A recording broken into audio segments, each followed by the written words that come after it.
So up next is Avatar: The Legend of Korra. This is a follow-up to Avatar: The Last Airbender, the cartoon show on Nickelodeon.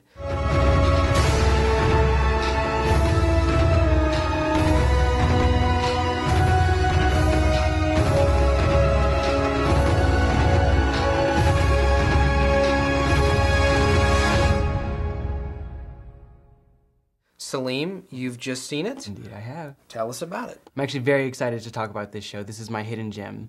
And the creators of it are Dante, DiMartino, and Bryan, Konietzko. These creators were very much influenced by Asian culture in college, and they came up with this idea then. And it's really interesting once you see the world that they've created. The original story, Avatar: The Last Airbender, takes place in this world where we have 4 nations that are separated by elements. So you have the Fire Nation, you have the Water Tribe, you have the Air Nomads, and then you have the Earth Kingdom. And inside of each of these nations, there are people, specific people, not everybody, who can actually bend and manipulate each element. So you have people who are earthbenders, so they can bring rocks up from the ground. They have firebenders who can create fire from within themselves and shoot them at people. And in this world, there's an avatar who is master of all 4 of these elements.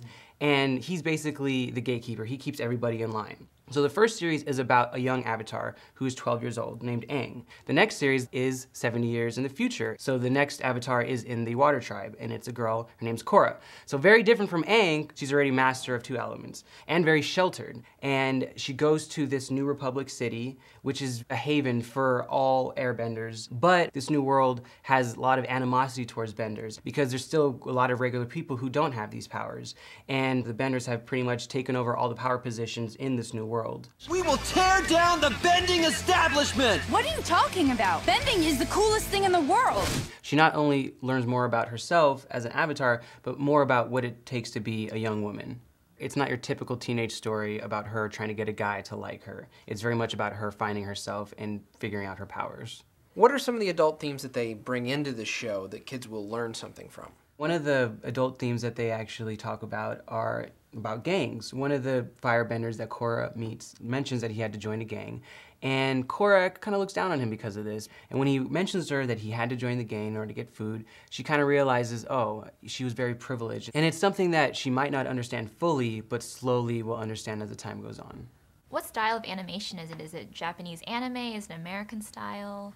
Animation style is interesting because it's a mixture of both American style and anime style. The world is very Asian influenced. And now the new world 70 years in the future is very steampunk technology influenced, meaning that it's very technologically advanced, but it has kind of an older setting to it.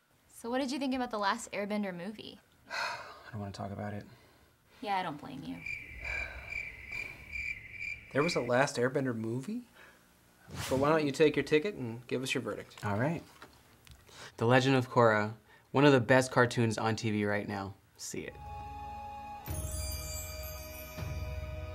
Cheers. Cheers.